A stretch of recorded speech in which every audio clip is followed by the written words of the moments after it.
The white man pays Reverend Martin Luther King, subsidizes Reverend Martin Luther King, so that Reverend Martin Luther King can continue to teach the Negroes to be defenseless. That's what you mean by nonviolent. Be defenseless. Be defenseless in the face of one of the most cruel beasts that has ever taken the people into captivity. That's this American white man.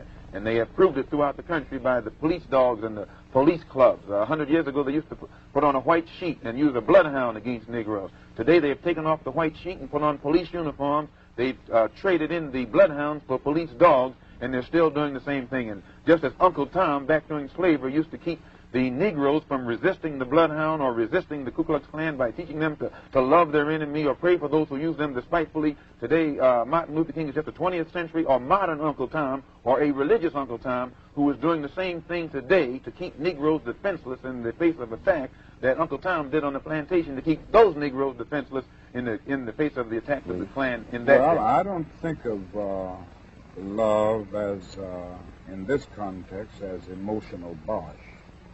I don't think of it as a weak force. But I think of love as something strong and that organizes itself into powerful direct action. This is what I tried to teach in the struggle in the South, that we are not engaged in a struggle that means we sit down and do nothing. That there's a great deal of difference between non-resistance to evil and non-violent resistance. Non-resistance leaves you in a state of stagnant passivity and deadened complacency, wherein non-violent resistance means that you do resist in a very strong and determined manner.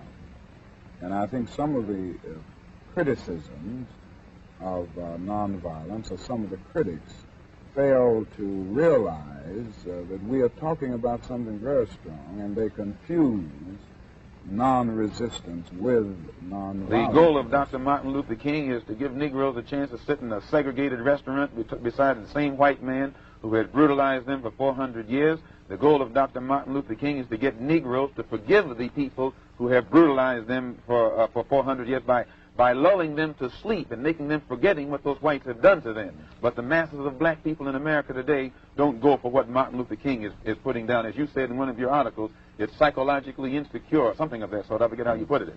But you didn't endorse what Martin Luther King was doing yourself. I do not reject his goals of full integration and full equality rights for American citizens. Do you reject these goals? If you don't think that he's walking on the right road, I'm quite sure you don't agree that he'll get to the right place. And if you would classify his method as psychologically unrealistic, I think that if a man's method is psychologically unrealistic, which means the road or the means or the method that he's using, I think as a psychologist, you would be very doubtful that he would reach the right. If anyone has ever lived with a nonviolent movement in the South, from Montgomery on through the Freedom Rides and through the sit-in movement and the recent Birmingham movement, and see the reactions of many of the extremists and reactionaries in the white community, he wouldn't say that this movement makes, or this philosophy makes them comfortable. I think it arouses a sense of shame within them often, in many instances. I think it does something to touch the conscience and establish a sense of guilt. Now, so often people respond to guilt by engaging more in the guilt-evoking act in an attempt to drown the sense of guilt. But this approach certainly doesn't make the white man feel comfortable. I think it does the other thing, conscience, and it disturbs this sense of contentment. Nothing will they ever do. They will always talk it, but they won't practice it. And with the Supreme Court, if the NAACP can tell me that they want a desegregation decision for me 10 years ago, but yet the schools haven't been desegregated, as I say, this is a victory with no victory. It's a victory that you can talk about, but it's a victory you can't show me. So if you represent the NAACP and you are telling me about this great victory you won for me, when I look at you, I have to conclude that either you have been duped yourself or else you are trying to dupe me. And in most instances where the civil rights struggle is involved, there is no civil rights leader can point to me one concrete gain, practical fantastical game that black people have made in the civil rights field in this country, not only during the past 10 years, but during the past 100 years. I don't think there's any real organization to the riots. I think they grow out of the conditions that I've mentioned all along.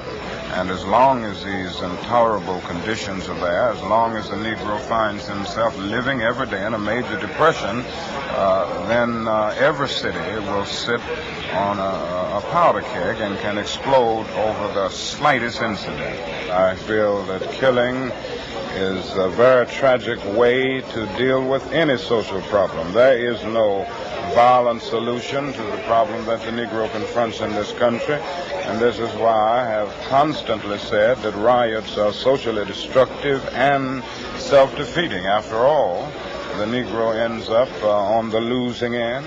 We can't win a violent revolution. Most of the persons killed in riots are Negroes themselves. The persons who end up not being able to get milk for their children are Negroes because things where they have to live are destroyed. So there's no practical or moral answer in the realm of violence to the Negro's problem. But I do understand the sociological, the psychological, and the economic reason. The problem can be solved. First, the white man and the black man have to be able to sit down at the same table. The white man has to feel free to speak his mind without hurting the feelings of that Negro.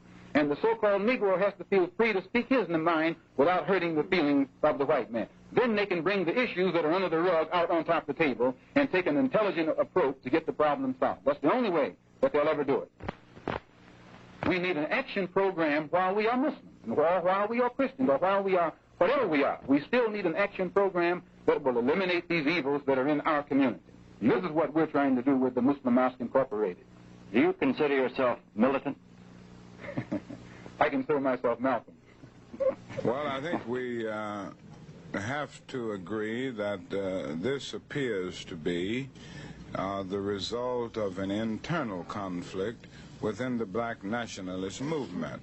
So I think the first thing that needs to be done is for a conference of goodwill to take place between black nationalist leaders. This was why I suggested a few days ago that the followers of the late Malcolm X and the followers of Elijah Muhammad should sit down at the peace table together, so to speak, and discuss this problem and try to reach some understanding. I don't think, and I'm sure, that nothing can be accomplished by violence. It only leads to new and more complex social problems. I think it is unfortunate for the black nationalist movement. I think it is unfortunate for the health of our nation. I may not get there with you, but I want you to know tonight that we as a people will get to the promised land. I'm really happy for you. I'm going to let you finish. But Beyonce had one of the best videos of all time.